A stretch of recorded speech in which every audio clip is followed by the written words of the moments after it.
Hello, welcome back to my channel. I'm Ashley, and today I'm going to be preparing you for your upcoming nursing interview. Now, this video is for any nurse, but mainly I want to focus on my new grad nurses. I am, recently a new grad nurse, so I am very familiar with the whole interview process, and I've done a lot of interviews, so I feel like I know some good questions to ask during an interview.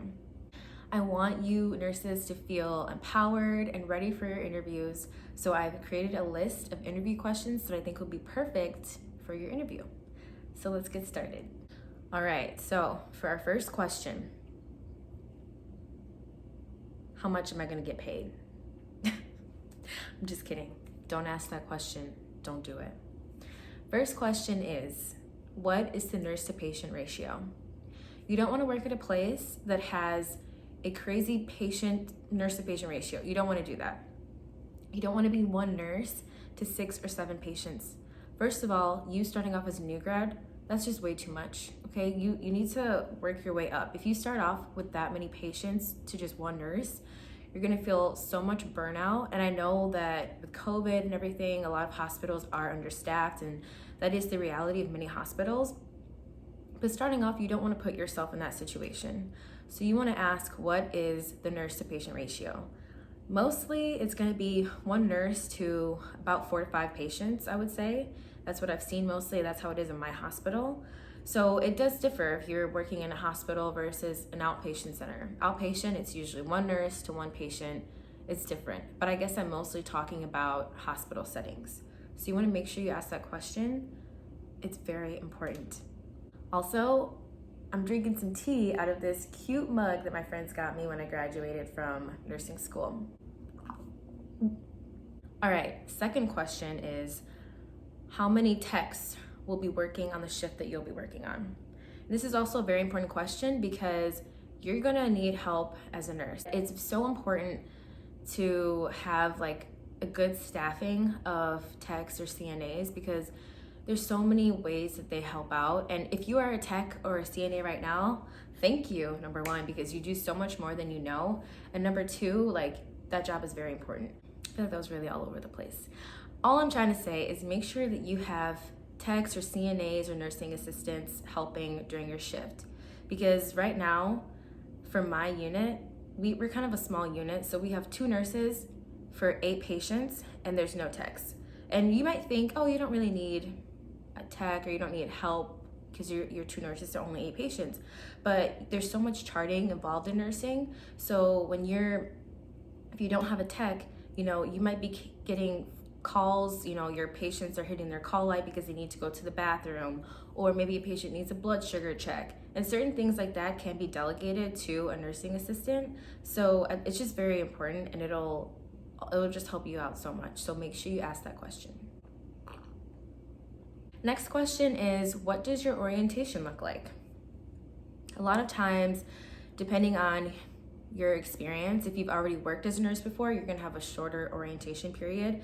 It could be 2 weeks, it could be 4 weeks, but if you're a new grad nurse, your orientation is probably gonna be more about 8 weeks or so.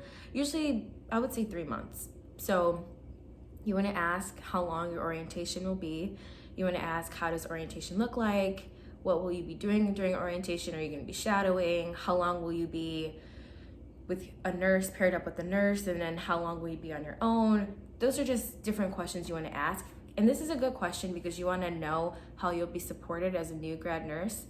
And you don't want to just be thrown out there. You don't want them to say, oh, 3 weeks is good.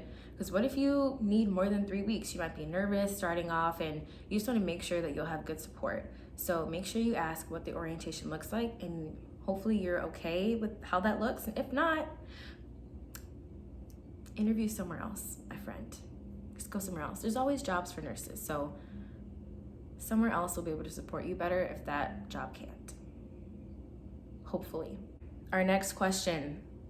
And this is a question I wished I would have asked more in some of my job interviews, but how often do the nurses float on the unit? Okay. I'm gonna put this down.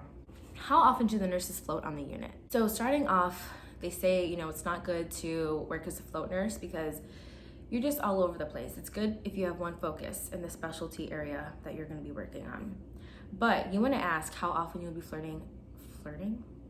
How often you're going to be floating as a new grad nurse, because it's just difficult when you are constantly floating. How can you get comfortable with your everyday jobs on your specific unit? How are you going to get comfortable with your specialty if you're constantly floating everywhere? You know, so I think this is a very important question to ask.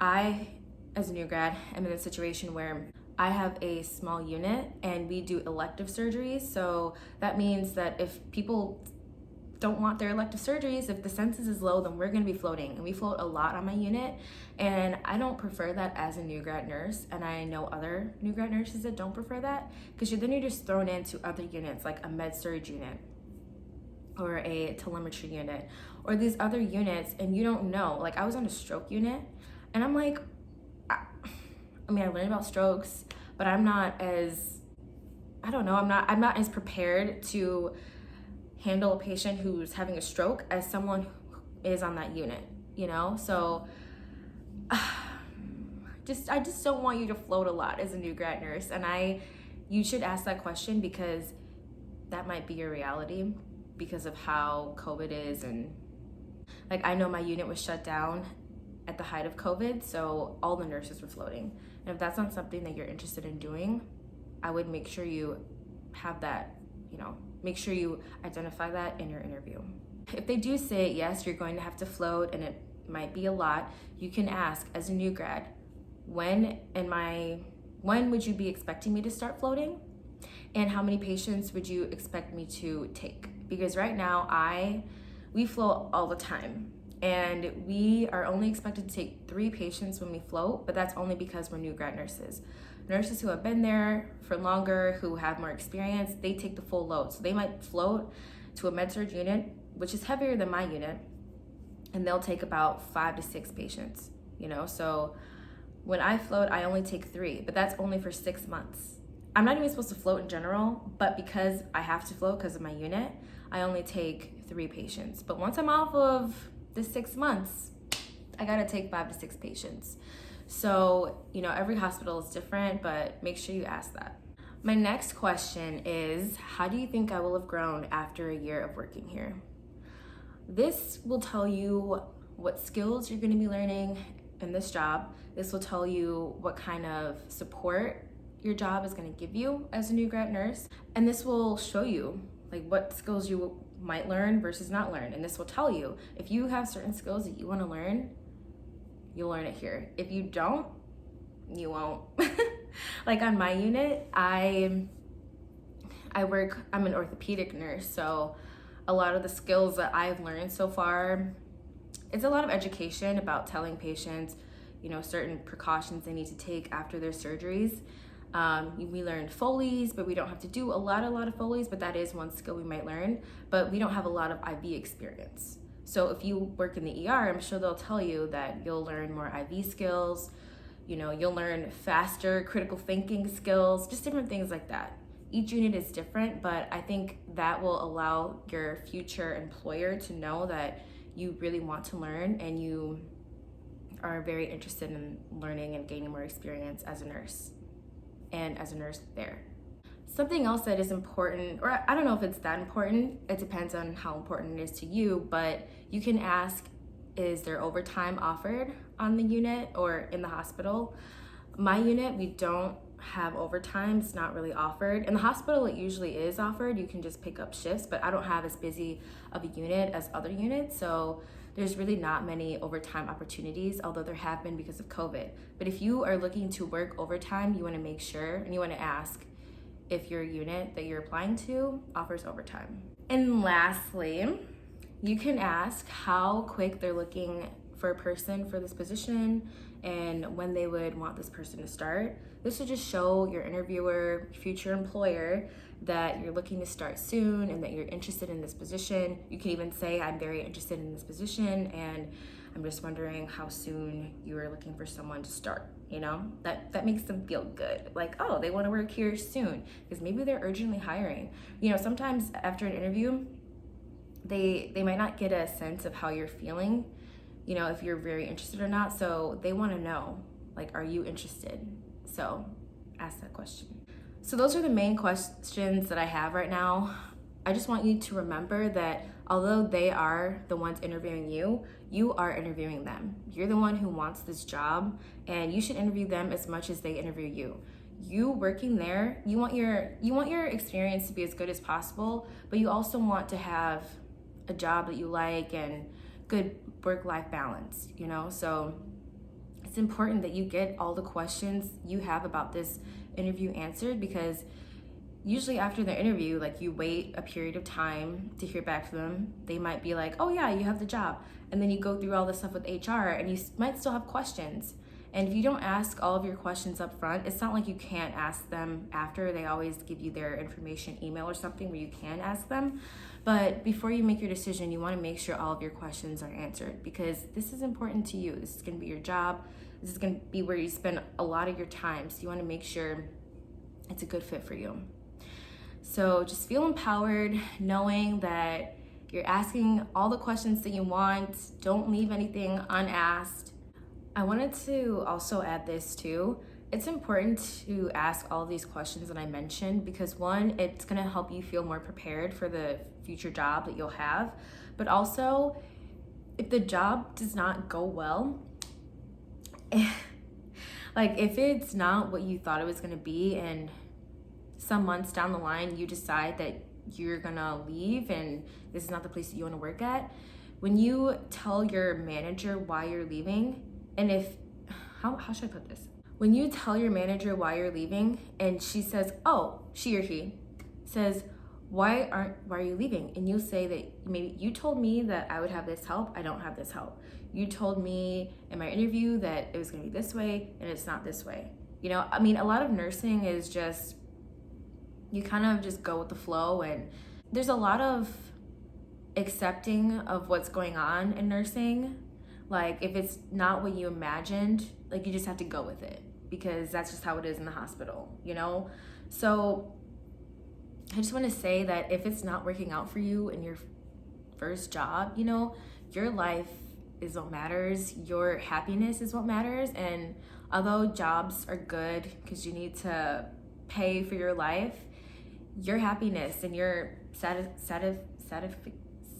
no, I'm not even gonna try that word. I don't even know what word I'm trying to say. Your happiness with life and what you're doing matters most above everything else. So if that job is just freaking draining you, get out of the job. You only have one life, and you don't want to just be bogged down by this job that you hate, you know? So there's so many options and places you can do in nursing. You can be on the administrative side. You can be in an outpatient center. You can be in the hospital. You can travel. Like, there's so many routes you can take with nursing. Don't feel like you have to stay where you are if you're not happy.